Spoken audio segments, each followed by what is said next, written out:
Ayo Pi, kita berangkat ke undangan. Ayo Mi, Papi mau udah siap dari tadi juga.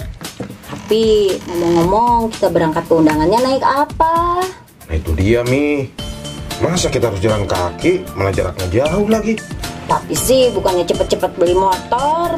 Iya Mi, tapi kan Papi harus banyak pertimbangan dulu Mi. Pertimbangan bagaimana Pi? Iya kan Papi tuh pengen beli motor bekas, tapi berkualitas, bergaransi, dan ketika dipakai seperti motor baru. Jangan banyak mikir Pi, tinggal datang aja ke Sanjaya Motor. Wah, kalau gitu sekarang aja kita ke Sanjaya Motor Mi.